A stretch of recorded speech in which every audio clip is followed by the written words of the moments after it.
E de volta ao terceiro bloco, Conexão Musical, aqui com o André Salgado, falando hoje sobre Beto Gomes, radialista, lutador, motociclista, lutador foi pai de família. Atrás, né? Não, mas você é chegado no negócio, eu dos MMA, gosto de assistir, tudo, né? Gosto. E o Beto, a gente está falando um pouquinho sobre a história dele. E agora eu queria falar um pouco com você, Beto, sobre a história do rádio. Eu sei que o rádio teve muitas coisas, e o Buba aí suando na edição, arrumando umas imagens pra gente, para ir mostrando. Minha mãe, por exemplo, cantou em rádio. Grandes tempos do rádio. Nossa, o rádio foi o que dominou, que motivou, que... Lógico que você não viveu nessa época. Não vivi, infelizmente. Não pegou isso, né? Vivido. Mas por que as rádios hoje não têm esse quadro, por exemplo? Chega lá um cara, botar um violão e cantar, como a gente fez lá no Antes da Uma, por exemplo, aquela vez. Então, hoje em dia, você tem que ter um apelo muito maior do que tinha naquela época. Aquela época que o rádio estourou e que era... O rádio é o que movia. Você aparecer no rádio, você era ou não famoso, você ganharia ou não dinheiro e tal. Hoje em dia, isso é a televisão. Isso é em televisão, isso é a mídia online, que a gente tem a internet, né? Há muitos recursos hoje em dia. Antigamente só existia o rádio. Então se destacava muito quem fazia, era igual o Pelé, porque o Pelé se destacava. O Pelé no futebol ele se destacava porque ele fazia jogadas que ninguém nunca tinha visto e tal. Os zagueiros não estavam prontos para aquilo. Hoje em dia tem milhares de Pelé. Não vai ter um cara que teve a visão que ele teve. Mas o rádio, de certa forma, ele perde no mesmo lance, porque o recurso da imagem, assim, ele... Quando surgiu, foi um boom danado, né? Nossa, cara, a televisão... Agora você ouve e vê, né, cara? Antes você ouviu o Potoque, Potec, tá entrando e plá, sonoplasta, arrebentava. Então, porque tem todo um trabalho que é feito de pesquisa, de resultado. Então geralmente tocam duas músicas internacionais, uma nacional, uma que é tendência, um midbackzinho, um flashback, atenção focada para um lugar, né? Então ele está trabalhando, ele está concentrado no trabalho dele, mas ele está ouvindo o rádio. O rádio ainda, sempre em locais de trabalho, em comércio, sempre o rádio ainda vai dominar. Agora, em preferência, até existem os picos, né, de audiência, das 7 da manhã até acho que às 5 horas da tarde, é o rádio quem domina a audiência. A televisão perde, a televisão começa a ganhar depois. Sim. Né? Mas a televisão, quando surgiu, ela deu uma... Os grandes caras, ainda hoje, que fizeram a televisão ser o que são, vieram do rádio. Né? Eu conheço uma pancada. Acho que não tem nenhum que hoje ainda está na grande atividade, assim, tem um grande nome de destaque que não tenha vindo do rádio. Todos que eu imagino assim vieram do rádio. Eu entrevistei o Fatioli, ele fazia rádio para televisão. Fazia o Silvio Santos, Hebe Camargo, Fatioli, Faustão, Datena, todos os caras que você vê assim que ainda tem um bom destaque, Jô Soares, dos caras que vieram do rádio, né?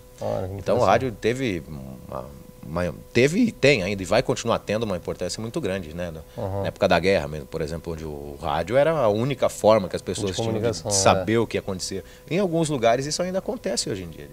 Do cara ter a facilidade de ter acesso ao rádio. Às vezes. A rádio tem ideia de quando começou a rádio? Quando começou a ter rádio no mundo? Acho que foi em 1930, foi exatamente na Segunda Guerra. A rádio foi criado. Aliás, até depois a gente tem que fazer um trabalho de pesquisa para não falar bobeira na televisão, mas até onde eu tenho conhecimento, a rádio ela foi criado o radiotransmissor, né, para a guerra mesmo. Inclusive era para ficar atormentando os caras. Imaginou, você vai ficar aleijado, você vai morrer, você vai lutar por isso, melhor desistir e tal, para tentar inibir o cara de querer. E daí foi que depois disso que teve um boom, se não me engano, isso também não sei se isso até onde isso é verdade não, mas que é uma história legal, romântica. A mobilizar a galera como eles queriam, né? Falar, porque hoje, bicho, é impressionante. A televisão dita como o que você veste, o que você come, o que é melhor, o que é tudo pior, ditado né? pela televisão. E hoje a galera tá tudo meio padrão, né? Assim como também o rádio, o que você ouve, os grandes shows, esses shows que hoje aqui custam 500 mil reais, 600 mil, os nacionais, se não tocar em rádio, não tem isso daí. O cara pode aparecer 1000 vezes na televisão. É verdade, mas se não tocar em rádio diariamente para fixar, não vai rolar, não tem. O rádio ainda tem um grande poder e eu acredito muito. Eu sou um apaixonado pelo rádio, né? Então... realmente, ele tem uma tatuagem escrito rádio aqui no braço. O cara, inclusive, todo tatuado, né? O nosso chefe lá, o Claudio Giordani, chega e fala assim, pô, mais uma, Beto. Tem algumas tatuagens. Tá? Bom, e aí a gente falando sobre um pouquinho, queria contar um pouco da história do rádio pro pessoal de casa, mas eu acho que isso também todo mundo viveu, o pessoal mais velho conheceu um pouco, mas para você que, por exemplo, é leigo, conhece rádio há pouco tempo, você que é novo, a rádio já passou por novelas que eram irradiadas na época, então existiam os coquinhos, aquelas coisas que faziam os barulhos da rádio. Até acredito que o rádio nem perdeu tanto para televisão, assim, e nem em audiência, tem espectadores. O rádio perdeu mais para o CD, pro iPhone, pro iPad, pro pendrive com música, né? Porque o locutor, né, ele se tornou algo meio que... sai pra lá, né? O cara ele bota lá, ele quer ouvir a música, então por isso que até a Estéreo Vale junto com a gente, quando fomos colocar o programa Antes da Uma no ar, e outros que já, fiz a Hora do Leite muito tempo, que foi um programa de humor muito famoso aqui na região. A Hora do Leite ficou no ar desde 2002 até 2006, se não me engano. Foi um programa de humor que deu muito certo. Depois fiz Bate-Papo Estéreo Vale, depois por essas bandas que tocava banda regional. Então eu particularmente sempre acreditei nisso, que não é só aquele lance do locutor falar a hora e tal, de ter algo para prender o cara ao rádio, saca?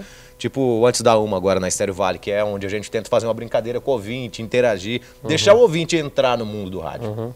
Né? Deixar o ouvinte vai no estúdio, ele chega lá no estúdio, ele vai, se ele quiser ele assiste o programa de estúdio.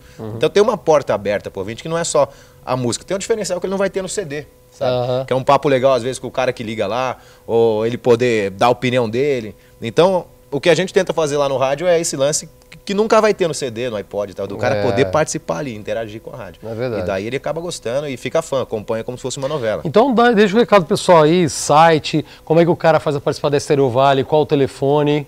Ó, legal, obrigado a todos que já assistem lá na Estéreo Vale, Antes da Uma, já ouvem na Estéreo Vale Antes da Uma. Eu trabalho também lá na Band Vale 102,9, no Repórter das Estradas. O nosso site é melhor ir pelo Facebook, tá, que eu acho muito mais bacana, uma linha direta, que nós, locutores, todos, a gente sempre tá lá no Facebook. Então é facebook.com/Estéreo Vale ou Band Vale tá aí FM. No seu GC já. Né? E, gente, é só deixar a mensagem que a gente lê, a gente responde e tal. E se puder ouvir uma musiquinha bacana, eu indicaria a dos anos 90 e tal, que é o som grunge, Pearl Jam, Nirvana. Aí sim, aí sim. Que eu gosto. Dizer que você ia falar o Audioslave. Santana lá, né? Funk, né? MC Catra. Pois é. Pelo amor de Deus, tô não matando ouço. os funkeiros, não sei porquê, bicho. De repente é por causa disso que você não Só gosta por de Deus, funk. hein? Foi eu não. Gente, e termina aqui mais Conexão Musical. Semana que vem tem mais novidade para vocês, muita coisa bacana. E fiquem com Deus. Valeu, Beto Gomes. Eu sei que tem pouco tempo, televisão, aquele negócio. Eu sempre sou expulso do programa da Solange também, com 30 segundos e tal. Mas eu queria fazer um agradecimento. Eu posso chamar aqui? Claro, Paola. Ô, Porpeta, chega aí. Come on. Ô, Pança, chega aí. Que são... Eu acho que o cara pode fazer, né, o trabalho que for aqui na televisão ou no rádio e tal, se ele não tiver por trás família, pessoas que ele gosta Você e viu tal. que ela veio me abraçar. Ele né? acaba perdendo um pouco o sentido das coisas. Pois é, né? Vem cá, Paula. E eu gosto muito desse negócio, acho que o amor é que move. Tipo, você tem que fazer o que quer que seja que você faça, mas você tem que gostar de fazer e tal. Você tem que sair de casa já com pessoas que você gosta e levar isso aí lá pro seu trabalho. Então, isso mesmo. Paola, o Caianzão aqui são minha família e tal. E tem mais o outro lá, como é que é o nome lá de 16 anos? Gustavão Gomes, meu filhão. Gustavão Gomes. Tá lá em Capela do Alto. É isso aí. Gente, a família é tudo na vida, com certeza. E fica aí a dica do Obrigadão, Betão. Viu, Leandro? E muita coisa boa pra gente esse ano ainda. Obrigado pelo convite e tal. Imagina. Pessoal de casa, obrigado. Espero que entendam as nossas brincadeiras na rádio aqui também. Ajuda o Leandrão também, assiste aí o programa. Isso, participa. manda e-mail, participe. Manda e-mail, cara. Patrocina, hein? Merece. Guerreiro também. Obrigado a nóis. todo mundo aí. Um abração, Leandro. Obrigado, cara. Valeu, Betão. Beijo, gente. Fique com Deus. Até semana que vem.